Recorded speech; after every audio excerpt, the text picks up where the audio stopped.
ẹni tó bẹ́gi lójú igi arúwé o igi ti ẹ̀ ti rúwé igi ti rúwé ọpẹ́ ní fọ́lọ́run láìpẹ́ láì jìnnà àwọn olóṣèlú tán jọmọ Yorùbá àti àwọn kan tí wọ́n rò pé àwọn lọ́lọ́run tán sọ̀rọ̀ àwọn dọ́lọ́run nínú ayé Yorùbá Ọlọ́run bá tó láyé tọ́lọ́run yóò pa ọgbọ́n rẹ fún wa láìpẹ́ yìí. Àmín. A máa gba orílẹ̀-èdè wa mo fi ń dá yín lójú dọ́dọ̀ Ọlọ́run pé láìpẹ́ láì jìnnà nínú ẹ̀gún ni mọ̀rìwó ti sọ̀sọ́ bó ti tó nílùú Nàìjíríà yẹn tó burú tó yẹn náà orílẹ̀-èdè Yorùbá dayọ̀ fódà láàrin wọn láìpẹ́ yìí. Bí ẹ̀yin ṣe ń ṣe rálì yẹn awareness yẹn Ọlọ́run níjọ́ rẹ̀ yìí a máa wá jáde fún mega rally yẹn láìpẹ́ yìí tí gbòòrò mìtìtì tí kálukú ọmọ ohun tí ń ṣẹlẹ̀ gbogbo àgbáyé ṣẹ̀ṣẹ̀ máa wá rí wa láṣẹ Ọlọ́run níjẹ́ kó rẹ̀ mega rally yẹn ń bọ̀ ó ti dé tán èmi náà tọ́lọ́run dẹ̀ fi rán náà ni màá lead ẹ̀ Ọlọ́run nígbà. You are welcome to Drive TV. If you're new to this channel, consider subscribing so you won't miss out any of our latest video. Tẹ̀yìn lọ́wọ́ yóò fi yẹn pamọ́ fún àwọn àsìkò kan kí gbogbo àwọn tí wọ́n gbúrò wa kàn fi lè tẹ̀lé wa Ọlọ́run fi wá pamọ́ fún àwọn nǹkan kan ni ká fi lè mọ bí òun ṣe tó Ọlọ́run bá tó wá sí bẹ́ẹ̀ yóò tì wá lẹ́yìn kò ní tì wá lójú láéláé. Àmín. Ọmọ Yorùbá yóò gbà láìpẹ́ yìí torí pé mo nígbàgbọ́ pé pẹ̀lú ògo Ọlọ́run ọjọ́ tí a bá ti bọ́ síta mo mọ̀ pé gbogbo ẹ̀yin tẹ́ wà ní abroad gbogbo náà lè máa tẹ́wọ́ gbàǹjọ́ yẹn tájọ mọ́ lọ live gbogbo bá sì máa spirali yẹn sì máa lọ ẹ̀yin náà máa fọkàn bá wa lọ mo dẹ̀ mọ̀ pé ńgbà tá a bá fi ṣe fún 3 days orílẹ̀-èdè Yorùbá gbọ́dọ̀ stand láṣẹ Ọlọ́run. Àmín àṣẹ.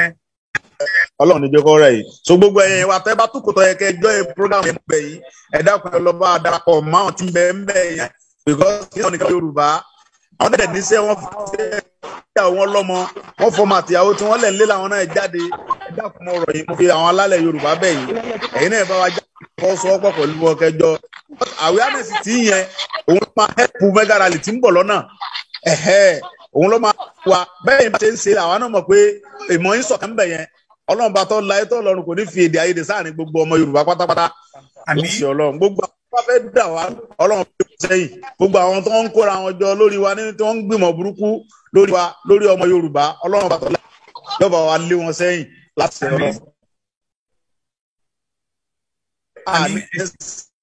ẹ ṣe bàbá ẹ ṣe alàgbà olórí wa. We have something special for Oloye Sunday Igboho, all from United Nations General Assembly ground here. Before it takes something special, the people that are here today, Oloye, Yoruba Nation now, a ní gift kékeré kan, a ní ẹ̀bùn pàtàkì kékeré ni fún bàbá wa Olóyè Sunday Igboho. Ó yá ẹ̀bùn pàtàkì kékeré náà kò ṣe fowó ra torí bá dìde fún máa wo a fẹ́ ṣe gbòòsà méje àti kíra mẹ́ta fún bàbá wa Máyọ̀sọ́lá one bàbá dùn ọkọ̀ fún Ìgbòho ṣà ẹ̀kọ́ ọkọ̀ lọ́yẹ́ dé ká 7 gbòòsà.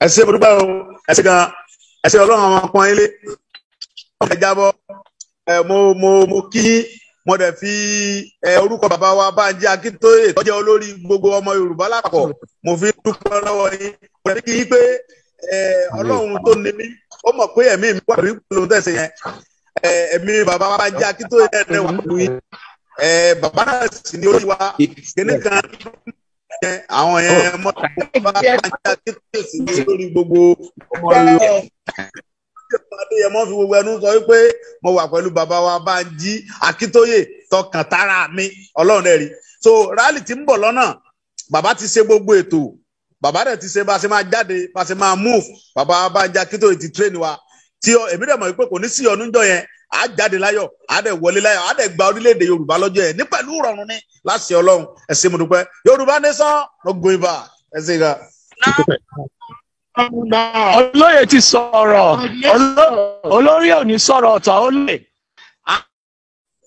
kékeré kan tí ó ṣe fowó rà láti ìlú New York fún àwọn àwà privilege láti wà adùn ayá pé aṣọ afẹ́ sars àti ìkírà mẹ́ta péré fún olóyè ti eyín ìgbówó ìntánẹ́ẹ̀tì kọ́ tó fẹ́ kan sọ̀rọ̀ yẹ jẹ́ ká lọ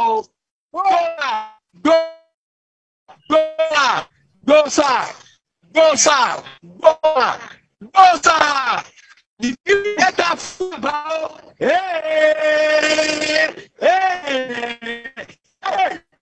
ìgbówó ṣàkóso wà ní ẹgbẹ́ akintoye wọlé. ẹ ṣe mo dúpẹ́ o gbogbo àwọn èèyàn yín tẹ́ bá nílẹ̀ Yorùbá ẹ bá sọ fún wọn pé kí kálukú lọ gbáradì níjọ́ tá a bá ti jáde fúnra lẹ̀ kí gbogbo náà fọwọ́sowọ́pọ̀ pẹ̀lú wa àwa la máa borí àwa la kò sí Ọlọ́run ti ṣeun ṣe rí. Yorùbá ní sọ. Now olórí ìfẹ́kọrin àgbo tọ́fẹ́ ìrìn agbára ni àgbo wa lọ mú wa àgbo tọ́fẹ́ ìrìn yẹn agbára lọ mú wa. Bẹ́ẹ̀ni. Àgùntàn tí ó bá yẹra imú àgùntàn yẹn ya lọ́jọ́ rálì yẹn ariwo ẹ̀jẹ̀ gbogbo ọ̀tá Yorùbá ó kúnlẹ̀ ńjọ́ yẹn ẹ̀kọ́ lẹ̀ ẹ̀kọ́ ọjọ́ ní kẹjọ ká ẹ mọ̀ kò sùn ẹjọ́ kájọ ọjọ́ pọ̀ nínú ọ̀rọ̀ pé àṣeyọrí ti sọ̀kú wa níjọ́ rálì yẹn pé a máa gba kọ́ńtì wa ńjọ́ yẹn gbogbo tó bá gbà la máa fún ọlọ́dẹ ẹ ṣe mo dúpẹ́ ẹ pé tó. worldwide ń sọ̀rọ̀ ó yẹ parumọ́ worldwide ń sọ̀rọ̀ òṣèlú. Ẹ ṣe mo dúpẹ́ ẹ ṣe ga mo dẹ̀ dúpẹ́ lọ gbogbo ẹ̀yin mídíà torí ẹ̀ náà lẹ́ ń gbé wa lárugẹ Ọlọ́run ní jẹ́ kójó tì í ẹni tó bá ní kójó tì í lójú máa tì í Ọlọ́run ní dà yín rú Ọlọ́run ní dà yín rú Ọlọ́run ní dà yín rú Ọlọ́run ní dà yín rú gbogbo ọmọ bá fẹ́ ọ̀run. Thank you for watching. If you're new to this channel, consider subscribing so you won't miss out any of our latest video. My name is Akintoye. I'm a video director and TV producer of Akomolowe on African Magic. Keep watching Drive TV. olólùfẹ́ Drive TV àti gbogbo ẹ̀yin tí Fẹ́mi Sola ẹ máa wo Drive TV. Keep watching Drive TV. My name is Wole Agba. Taking this time out to tell you all that you keep watching Drive TV. What drive ẹ̀wọ̀n ní ògo ẹ̀? What drive ẹ̀wọ̀n fulfilment? What drive ẹ̀wọ̀n bí tó bá lọ? Ó ní iṣẹ́ rẹ̀. Ibi ni kò máa wò Drive TV. Thank you. Chloe. Drive TV, driving you around the world.